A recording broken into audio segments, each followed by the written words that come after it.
Thank you. Well, we've just heard a presentation from Pete regarding physiotherapy with limited factor availability, so I'm going to look at the other side of the coin and look at the role of physiotherapy or physiotherapy opportunity with optimum factor availability. And I think the main difference here is that there are it affords us many opportunities, both for the patient and therapist and staff within the healthcare team. But coupled with those opportunities are many challenges, and I'm just going to go through a few of them through the presentation. If we look at the WFH guidelines, they suggest that physiotherapy role includes assessment, education and treatment of acute bleeds, chronic synovitis and chronic arthropathy. If we look at the Chartered Society of Physiotherapy in the UK, they give a slightly broader perspective on the role of physiotherapy across many conditions. So you're looking at restoring movement and function, maintaining health, encouraging development and independence, and facilitating recovery. But I'd like you to pay particular attention to the last 2 points there. That physio takes a holistic approach to health and well-being, including general lifestyle. So recently we have a trend where we're encouraged to promote positive health lifestyle messages in every contact with patients. And at the core of treatment is the patient's involvement. So we would like patients to take responsibility and ownership of their physiotherapy programs or their rehabilitation programs. And hopefully we can facilitate this with education, increasing awareness and participation in their treatment. So what's different with optimum factor availability? Well, there's factor available for prevention and treatment of bleeding episodes. So we have less bleeding episodes than you'll see in countries where there is limited factor availability. And it also allows for normal activity, including participation in many sports. As well as that, you have clotting factor available for surgery, so there are more procedures done. And that, again, requires a different physiotherapy approach. If we look historically, the role of physio tended to be reactive. They were treating and rehabilitating post-bleed injury and illness and post-operatively, whereas now we have a bigger role in primary prevention. So prevention of bleeds, as well as that role in the treatment and rehab post-bleed and injury. But again, here you're looking at secondary prevention, where you're looking for a very rapid response to all bleeding episodes. So we can minimise joint damage and break the cycle of bleeding, as well as rehabilitating comprehensively and quickly to reduce long-term risk of bleeds and accelerated joint damage. We also have to remember that we're dealing with patients across the life cycle. So we have a group of men who are in their 70s, 80s, who may have advanced joint arthropathy and may also have other diseases associated with the general population like cancer, dementia, stroke, hypertension, cardiac conditions and respiratory conditions. And there will be different aspects of physiotherapy required to take a holistic approach to their care. At the other end of the spectrum, we have children who have been taking prophylaxis since they could walk, and some of them have no joint problems, some of them have never experienced a bleed, and some of them are heavily involved in sport and have much higher activity levels. In between, we have a group of patients who may have joint arthropathy, may lead very active lifestyles. So you have to cater actually for the whole, for all the patients in our care. So one of the opportunities we have, prophylaxis is not just about factor. So from a physiotherapy perspective, we have an opportunity to optimise the benefits that factor brings. We can repeat the healthy lifestyle messages. We can give advice regarding physical activity, how to reduce their sedentary time, improving their fitness levels, helping with strength. We know that helps prevent bleeds and reduces joint damage. It can also contribute to improvements in bone health, and we know there are quality of life benefits to involvement in sport and exercise. And on a secondary level, in the event that they do have an injury or bleed, we can promote first-line management. So in a primary prevention or in primary prophylaxis, we have a big role to play in education, both of parents and patients, in terms of prevention and treatment of bleeds, as well as options for improving their physical activity levels. We also have a role to play in advice around sport and activities, whether it be risk assessment, suggesting safe sport practices, discussion on training, conditioning, equipment that they can use, footwear. Many of our patients are much more involved in sport than previously, and there is not the same requirement to wrap them in cotton wool, and also there is opportunity for them to play sport at an earlier level or an earlier age. They will have missed the boat if they don't start playing in their earlier years. So why is it so important? Well, the physical health benefits are well described. There's a decreased risk of becoming overweight or obese. They have improved cardiorespiratory fitness, better bone mineral density, and remember that our bone density profile is established by the time we're in our 20s. So again, it's important that we give them that opportunity to participate early. There's also an increased likelihood of being physically active in later life if they're physically active young, and we're all aware of the problems associated with sedentary lifestyles. It's also associated with other positive health behaviours, for example, better eating habits, not smoking. There are mental health benefits. Involvement in sport is associated with better self-esteem, lower levels of depression, and lower levels of problem behaviours. There's generally improved social well-being. They have opportunities to meet new people, make new friends, and in many cases exposure to positive role models. And participation in sport is also associated with improved academic performance. So which sport? Are we going to recommend particular sports? This will depend on many things. It'll depend on the sports played at school, their family dynamics, local customs. It'll depend on individual differences, their own sport choices, their ability and physical condition, including the condition of their joints. And while the activity, as far as possible, should match the person, and this is where we can help in terms of recommendations or following assessments that we carry out in terms of screening. And we can advise on exercise and protective equipment.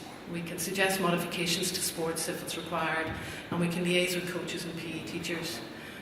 But we must always remember that people will make their own choices. Just because we think a certain sport is suitable for them doesn't necessarily mean they will choose that sport. And we should try as far as possible to support them in their life choices. There is the question of whether they pre-treat with factor or whether they just time their normal prophylaxis to coincide with sport. And we also have a message to give them regarding early management of injury. So sport is associated with a higher risk of musculoskeletal injury. We need to encourage them to communicate with us when they have problems so that we can manage their any sport-related injury as early as possible.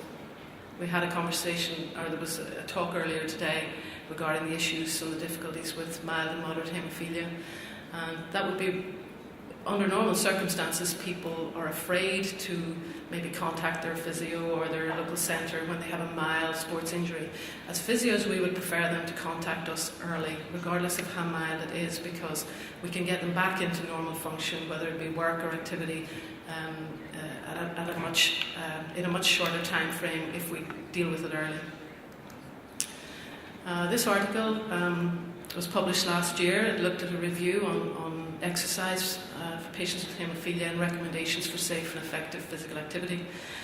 It concluded that it wasn't possible to have evidence-based guidelines for participation, but that broadly involvement in appropriate physical activity in sport should be encouraged.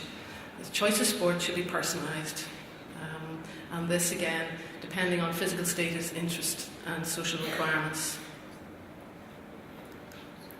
So if we're looking at sport for people with haemophilia, as we've mentioned, it should be personalised. We have to weigh up the benefits and risks of participation.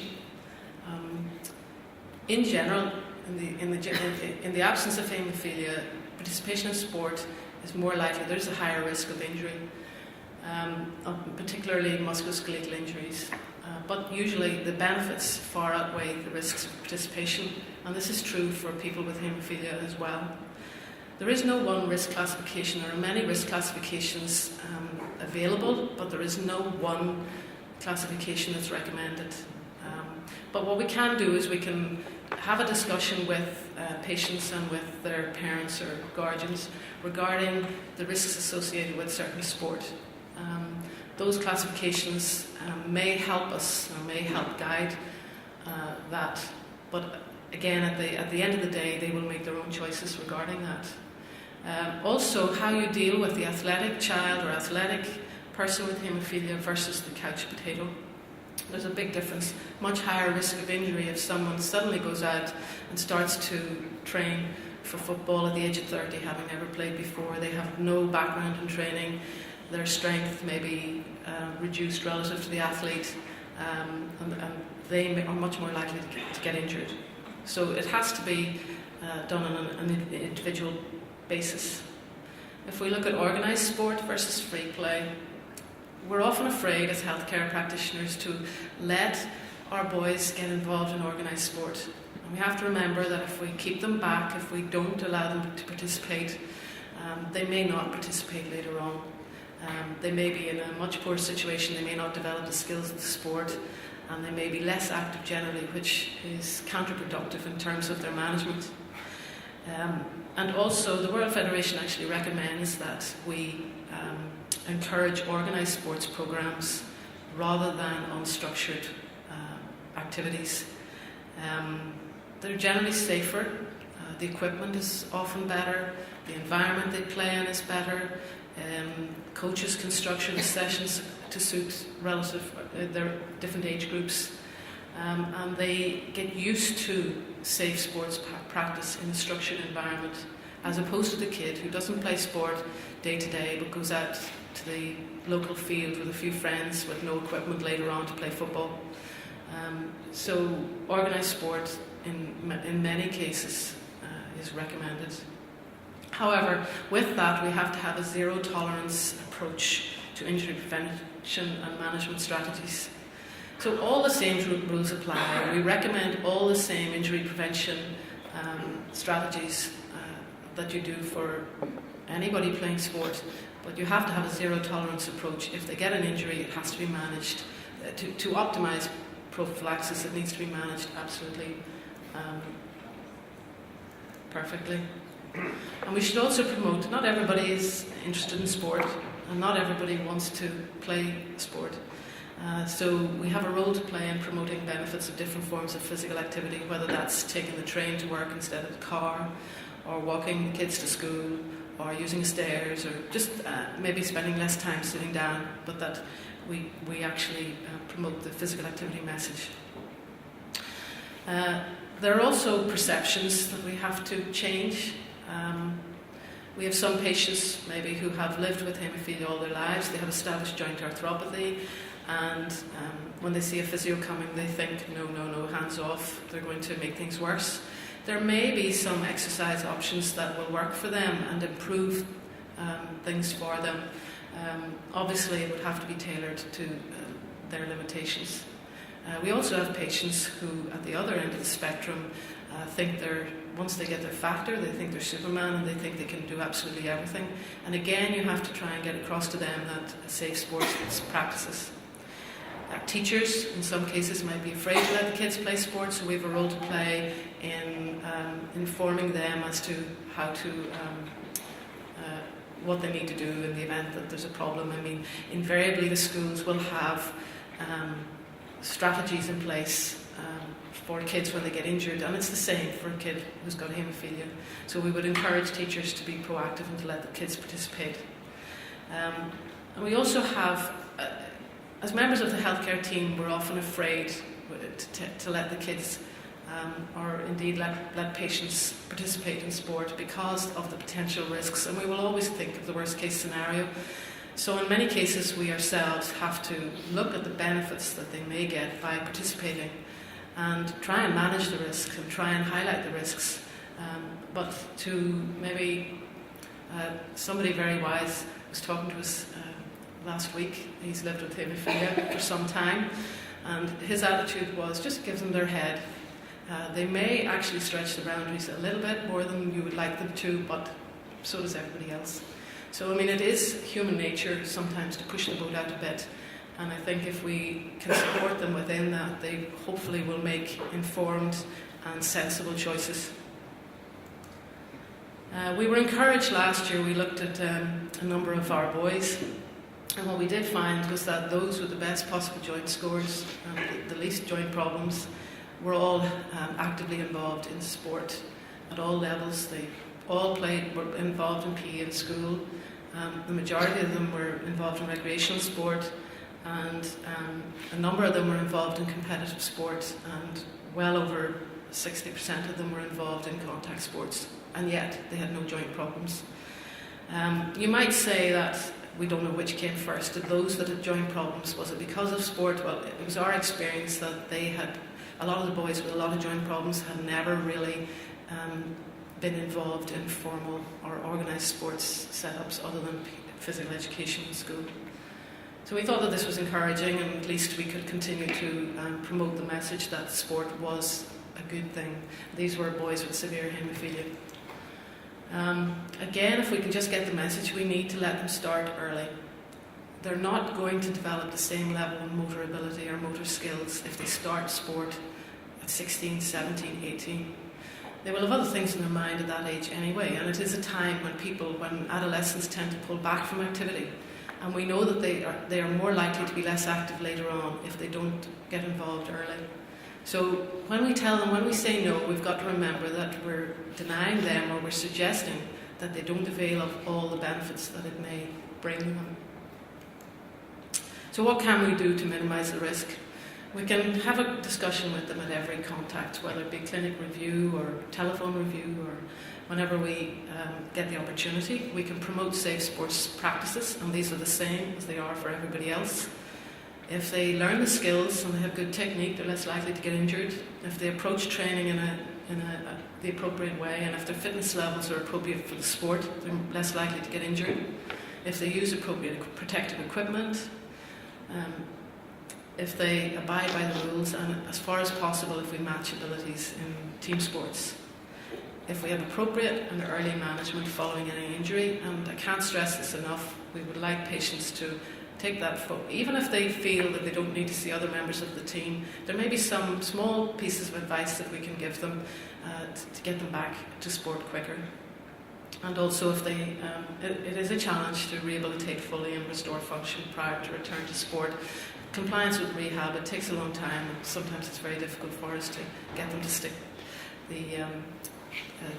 to the programme. There will always be the adrenaline junkies, and regardless of how much we try to steer people to sports that we consider and activities that we consider lower risk or more appropriate for their problems, there will be those who make other choices. And I think that if we can keep an open conversation with them, or good communication with them, that they're not afraid to tell us that they're involved in sports that carry higher risk, so that in the event that something does happen, they do look for the appropriate support. And finally, we have a big role in terms of screening and musculoskeletal assessment. Here we're using the clinical score, the haemophilia joint health score, and the haemophilia activities list. The challenge here is that we have a new generation of children who have no joint problems, or appear to have no joint problems, and people are looking at maybe more objective measures to include with assessments, for example, motion analysis or ultrasound scanning, or certainly other techniques to see if we're missing subclinical bleeds or subclinical joint change. And again, that final one, if they do get an injury or bleed, we would like them to be treated appropriately. They take their factor, they call the haemophilia comprehensive care centre. We want them to rest. We want early management, including early physiotherapy, and we want them to rehabilitate fully before they return to activity. The whole range, there's a much bigger range of physiotherapy modalities available. Sometimes we need to time factor, or they might need additional factor. But there are very few physiotherapy modalities available that people with haemophilia can't avail of. That, by the way, includes the taping that you were talking about earlier, Pete. I agree with you totally. You don't want to give one treatment in isolation, but you'd like a whole. And it's nice to know that with Optimum Factor cover, we can use anything that's appropriate for the problems you have. Compliance is still a big issue. Invariably, they will take their factor. They seem to know they need that. But as soon as the swelling and the pain subsides, they're away. And they don't think about the loss of range, and they don't think about the wasting or atrophy unless it stops them doing something they want to do. So compliance is still a problem. And it is a problem for rehabilitation generally, not just for rehabilitation for people with haemophilia. And we assume maximum compliance to get the best end result, but that is optimistic.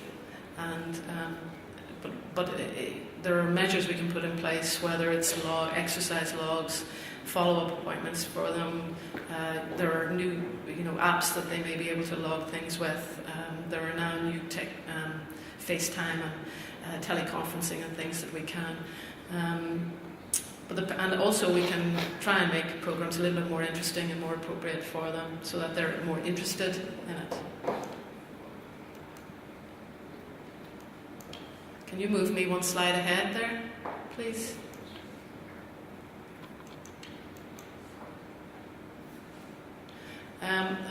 Also, because of the increasing age of people with haemophilia, there are other conditions that I mentioned earlier that they may have as well. And generally speaking, in the UK, certainly physiotherapists working with haemophilia tend to come from an orthopaedic, trauma or musculoskeletal background.